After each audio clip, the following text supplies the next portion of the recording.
네, 이번에 함께 살펴볼 부분은 소설의 개념을 잡는 그런 첫 번째 시간입니다. 소설을 보기에 앞서서 여러 가지 개념들이 나오는데 핵심이 되지만 굉장히 헷갈리는 그 개념들을 좀 바로잡고 가고자 합니다. 가장 먼저 일단 소설의 개념부터 좀 알 필요가 있습니다. 소설이라고 하는 것은 사실 또는 작가의 상상력을 바탕으로 두고 있는 기본적으로 허구적 이야기입니다. 허구적. 네, 허구적이다라고 하는 것이 소설이 갖고 있는 가장 큰 특징이고요. 그 허구적으로 이야기를 꾸며나가는 산문체, 문학 양식을 소설이라고 이야기합니다. 허구적이기 때문에 일정한 구조가 있어요. 그리고 그 안에 배경과 등장인물의 행동, 사상, 심리 따위를 통해서 인간의 모습이나 사회상을 드러내고 있는데요. 소설의 3요소가 굉장히 많이 시험에도 나오고 중요한 부분이죠. 소설의 3요소는 주제, 구성, 문체입니다. 주제, 구성, 문체. 이게 소설의 3요소다. 라고 하는 부분 참고하시고 헷갈리지 말아야 될 게 이 구성의 3요소 헷갈리면 안 돼요. 구성의 3요소가 우리가 익히 알고 있는 인물, 사건, 배경인데 이 인물, 사건, 배경은 소설 구성의 3요소지 소설의 3요소가 아니다 라고 하는 것은 꼭 정리해두고 넘어가시기 바랍니다. 네, 다음으로는 소설에서 나오는 인물의 제시 방법인데요. 소설에서 인물을 제시할 때는 크게 두 가지 방식으로 제시합니다. 먼저는 간접적으로 제시하는 방식이 있고 두 번째로는 직접적으로 제시하는 방식이 있는데요. 간접적으로 제시하는 거는 showing, 보여주는 거예요. 그래서 극적 제시라고도 표현을 합니다. 이것은 인물의 성격을 대사나 행동을 통해 드러나게 해줘요. 그렇기 때문에 대사와 행동이기 때문에 굉장히 생생합니다. 생생한 느낌을 받게 하고 또 독자는 한편의 극을 보는 듯한 그런 느낌을 갖게 돼요. 하지만 무언가 대사와 행동을 통해 나타내기 때문에 의도한 것과 다르게 판단하는 경우가 발생할 수도 있습니다. 이것이 간접 제시가 갖고 있는 단점이고요. 직접 제시는 텔링이에요. 직접 말하는 겁니다. 요약적으로 제시해 주는 거예요. 그래서 서술자가 인물이 이러한 인물이야 라고 직접 요약해서 설명해 버립니다. 그렇기 때문에 오해가 없어요. 설명하기 때문에 오해가 없고요. 그래서 설명하니까 시간이 절약됩니다. 빠르게 전달이 가능한 거죠. 하지만 설명해서 전달해 버리니까 무언가 추상적일 수 있고 독자의 상상력을 제한하는 그러한 안타까운 부분들이 있기도 합니다. 그래서 인물을 제시할 때는 간접적으로 제시하는 것과 직접적으로 제시하는 것이 간혹 섞여서 많이 등장하고 있으니까요. 이 부분 꼭 참고해서 확인하시기 바라고요. 그 다음은 소설에서 나오는 갈등에 대한 겁니다. 소설에서 갈등은 절대 빠지지 않죠. 등장인물 사이에서 나타나는 대립과 충돌 그리고 환경 사이의 모순과 대립을 이야기하는데요. 이 소설의 갈등은 사건을 전개하고 인물의 성격을 강화하며 그리고 주제를 제시하는 데 있어서의 핵심적인 기능을 하고 있습니다. 이 갈등은 크게 내적 갈등과 외적 갈등으로 나눠져요. 내적 갈등은 인물의 마음 속에서 일어나는 겁니다. 그래서 뭔가 인물이 겪는 고민, 근심, 불안, 방황, 망설임, 분노와 같은 것들이 이제 내적 갈등이다 라고 하면은 외적 갈등은 인물 밖에서 일어나는 거예요. 외부적인 요소와 에서 나타납니다. 그렇기 때문에 이 외적 갈등에서는 종류가 몇 가지 있는데 먼저는 인물과 인물 사이에 이루어지는 거예요. 인물 사이의 대화를 통해서 이루어지는 갈등 또한 외적 갈등입니다. 그래서 대개는 주동인물과 반동인물의 갈등으로 볼 수 있다라고 하고요. 또는 인물과 운명 사이의 갈등도 있어요. 인물과 운명 사이의 갈등 또한 외적 갈등이고 인물과 사회 제도 사이에 인물이 속한 사회의 윤리나 제도, 현실 등에서 충돌하면서 나타나는 갈등 또한 외적 갈등 그리고 인물과 자연 간의 갈등 또한 외적 갈등입니다. 그래서 인물 간의 갈등, 그러니까 외적 갈등이라고 하는 것은 이러한 네 가지 종류 모두 외적 갈등이다 라고 하는 거 참고하시기 바라고요.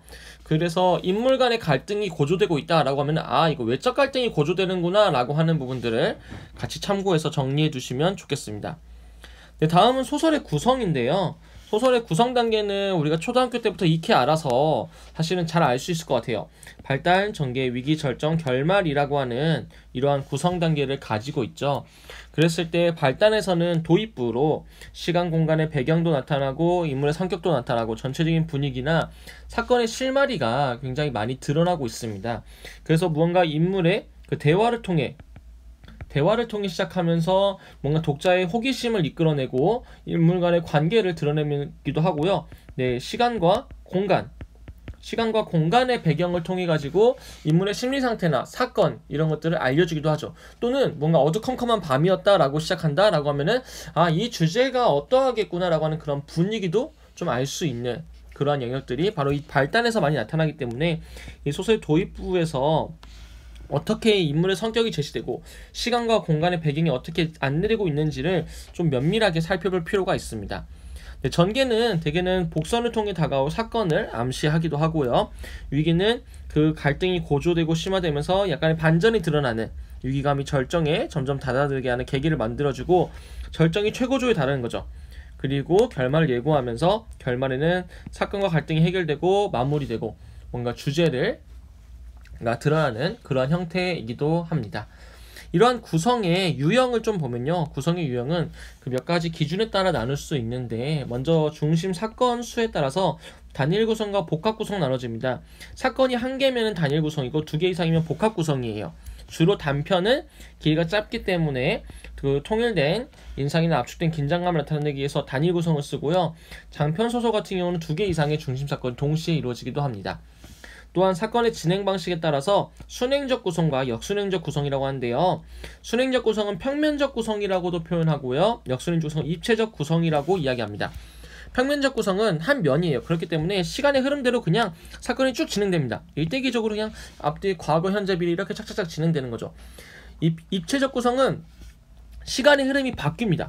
시간이 바뀌어서 무언가 어느 특정한 장면이 강조될 때에도 활용되기 때문에, 그래서 무언가 하나의 시간이 쭉 이어진다? 그럼 평면적이구나. 시간이 바뀌는구나. 그러면은 시간이 두 개 이상이네? 그러면 입체적으로 보이지? 해서 입체다라고 생각해 주시면 되겠습니다. 네, 그리고 이야기의 구성 형태에 따라서 다르기도 하는데요. 액자식 구성. 액자식 구성은 바깥 이야기에서 또 다른 안쪽 이야기가 있는 것이 특징적인데요. 외부 이야기와 내부 이야기가 시점이 다른 경우가 있다라고 하는 거, 그리고 내부 이야기는 외부 이야기에 서술자가 들려준 형식이 많다. 따라서 전지적 작가 시점이 굉장히 많이 있다라고 하는 거, 꼭 같이 참고하시면 되겠습니다. 그래서 대개는 이 액자식 구성은요, 현재의 사건과 그리고 그 과거의 사건이 약간의 그 독립돼 있어요. 그래서 이것 따로 이렇게 약간 독립된 사건이면은 이것이 액자식 구성이구나 라고 하는 거 같이 참고해서 정리해 주시면 되겠고요. 그 다음에 피카레스크식 구성이 있습니다. 피카레스크식 구성은 독립된 각각의 이야기에 동일한 인물이 등장해서 다른 사건을 경험하고 이를 통해 주제의식을 드러내는 구성 방식인데요. 애니메이션 중에 그 명탐정 코난이라고 있습니다. 이렇게 마취총 쏘가면서 문제를 풀고 있는 그 명탐정 코난이라고 하는 애니메이션인데, 그 애니메이션 대표적인 피카레스크식 구성이라고 볼 수 있을 것 같아요. 그리고 옴니버스식 구성은요, 하나의 주제를 바탕으로 독립된 몇 편의 이야기가 구성되어 있는 형태인데요. 굉장히 하나 주안에 다양한 인물들이 등장해서 이야기나 사건을 펼쳐나가는 게 있습니다. 옛날 좀 오래된 영화이긴 하지만 크리스마스를 배경으로 한 영화 중에 러브 액츄얼리라고 하는 영화가 있어요. 이 영화를 보면은 그 크리스마스에는 사랑, 그 사랑이라고 하는 걸 가지고 다양한 인물들이 각각의 이야기나 사건을 펼쳐나가는 형태입니다. 이게 대표적인 옴니버스식의 구성의 예인데요. 이 영화를 보면은 옴니버스 구성이 어떠한 형태구나 라고 하는 걸 좀 명확히 알 수 있으니까 그런 부분도 참고하시면서 이 소설의 구성도 같이 정리해 주시면 좋겠습니다. 고생하셨습니다.